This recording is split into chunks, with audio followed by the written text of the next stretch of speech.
Bismillahirrahmanirrahim. Assalamualaikum warahmatullahi wabarakatuh. Alhamdulillahi rabbil alamin. Wassalatu wassalam ala atammanil akmalani ala al-mab'usi rahmatan lil alamin. Asyhadu an la ilaha illallah wahdahu la syarika lah. Wa asyhadu anna Muhammadan abduhu wa rasuluh. Allahumma salli wa sallim wa barik ala nabiyyina Muhammadin wa ala alihi wa sahbihi ajma'in, amma ba'd. Para santriwan dan santriwati sekalian yang dimuliakan Allahu Jalla wa'ala, Ustadz senantiasa berdoa kepada Allahu Jalla wa'ala, semoga anak-anak sekalian, para santriwan dan santriwati, Allah berikan kesehatan dan juga keselamatan, serta keluarga sekalian Allah berikan keselamatan dari musibah, dari bencana apapun yang senantiasa mengelilingi kita dalam kehidupan kita. Semoga Allah Subhanahu wa taala juga memberkahi umur kita semuanya, amin ya rabbal alamin. Para santriwan dan santriwati sekalian, pelajaran kita dari kitab At-Tibyan fi Adab Hamalatil Quran, yaitu kitab yang menjelaskan tentang adab bagi para penghafal Al-Quranul Karim. Kita masih di bab tentang adab seorang muallim dan juga orang yang muta'allim, yaitu adab pengajar Al-Quran dan juga orang yang belajar Al-Quran. Dan kita akan masuk di pasal yang ke-9 yang disampaikan oleh Al-Imam An-Nawawi rahimahullahu tabaraka wa ta'ala. Qala Al-Imam An-Nawawi rahimahullahu ta'ala,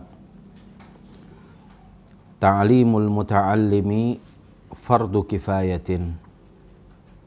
Mengajarkan orang-orang yang belajar, yaitu mengajarkan orang-orang yang belajar Al-Quran, fardu kifayatin, yaitu fardu kifayah hukumnya.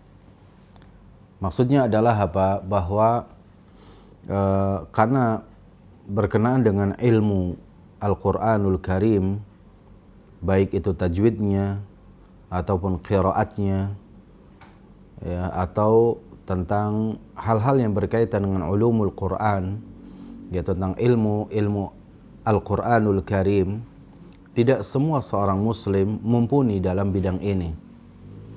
Tidak semua kita faham dan menggeluti ilmu yang berkaitan dengan Al-Quran, terlebih yang berkaitan dengan qiraat ataupun dengan tafsir Al-Quranul Karim. Untuk itu, mengajarkan Al-Quranul Karim, yaitu dengan ilmu-ilmu yang ada, yang disebut dengan ulumul Quran, termasuk di dalamnya adalah tajwid dan tahsin Al-Quran, dan juga ilmu qiraat, juga tentang asbabun nuzul, tentang nasakh dan mansukh ya dalam Al-Quran, atau tentang i'rab Al-Quran, atau apa saja, termasuk tafsir Al-Quranul Karim.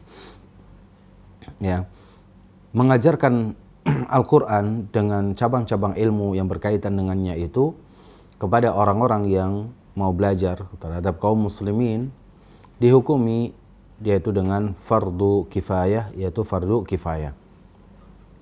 Fa illam yakun man yasluhu lahu illa wahidun. Jika tidak ada seorang pun yang ahli dalam mengajarkan Al-Quran, illa wahidun, kecuali hanya ada satu orang. Ya, kita cari orang-orang, seorang guru, ya, ternyata di dunia ini pun yang faham tentang tahsin Al-Quran, tajwid Al-Quran itu tidak terlalu banyak. Ya.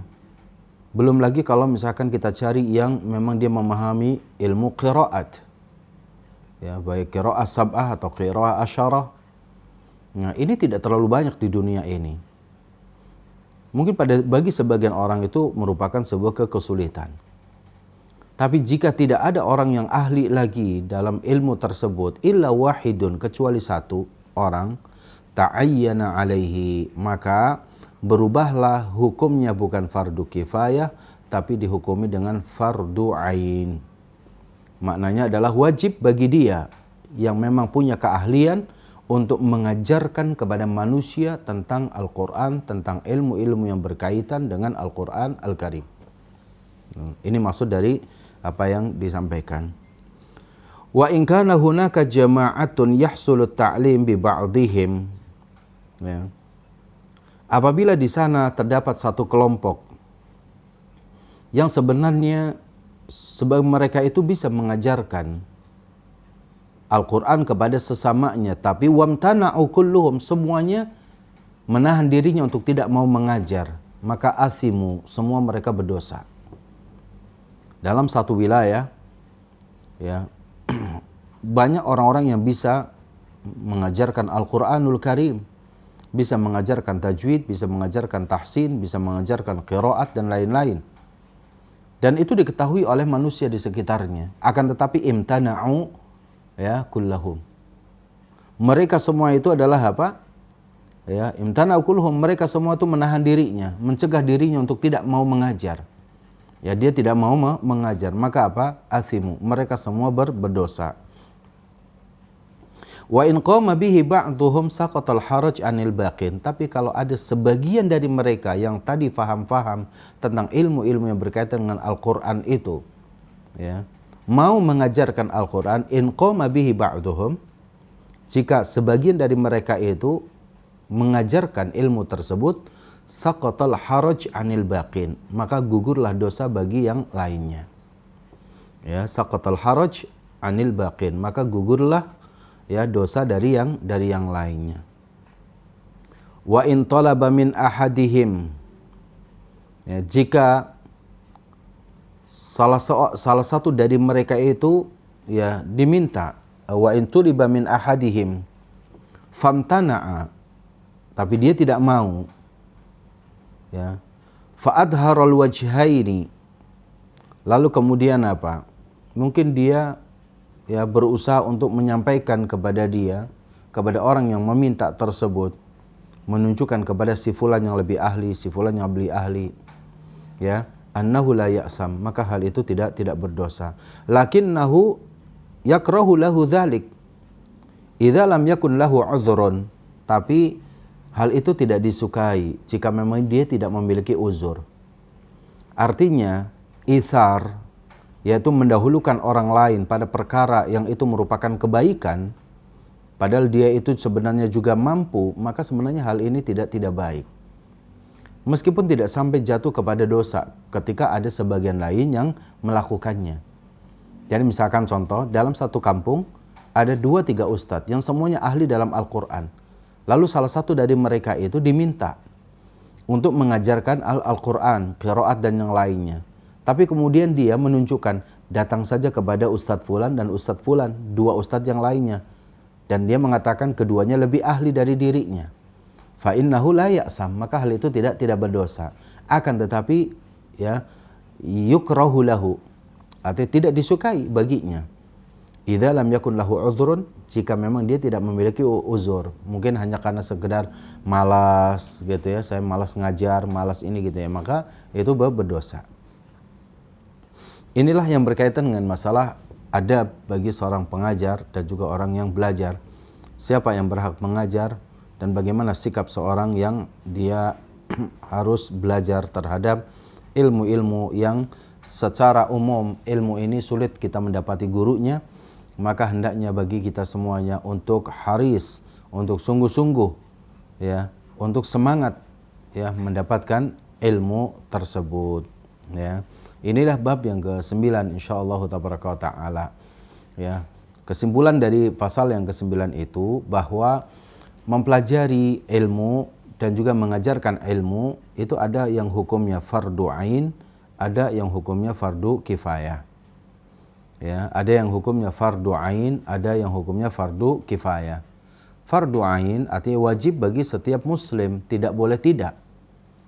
Sedangkan fardu kifayah itu boleh dilakukan oleh sebagian dan sebagian yang lainnya tidak terkena dosanya. Seperti kita mempelajari misalkan tentang ilmu bagaimana berwudu dengan benar, bagaimana kita membaca Al-Quran dengan benar, ya, bagaimana kita mandi dengan benar, bagaimana kita sholat dengan benar, puasa dengan benar, zakat dengan benar. umrah dan haji dengan benar, maka ini hukumnya fardu ain. Tapi ketika kita mempelajari ilmu qiraat, ya, ilmu tajwid, ya, ilmu tajwid, bukan ilmu membaca Al-Qur'annya, tapi ini mempelajari kaidah-kaidah, ya, untuk sebuah ilmu yang disebut dengan ilmu tajwid. Itu bisa disebut dengan ilmu dengan fardu kifayah, atau misalkan tentang ilmu warisan. Karena tidak semua orang itu, ya, mampu untuk menggeluti ilmu tersebut. Ya, demikian yang bisa Ustadz sampaikan di kesempatan hari ini. Semoga di pasal yang ke-9 ini bisa difahami oleh para santriwan dan santriwati sekalian. Aqulu qouli hadza wa astaghfirullah li wa lakum. Assalamualaikum warahmatullahi wabarakatuh.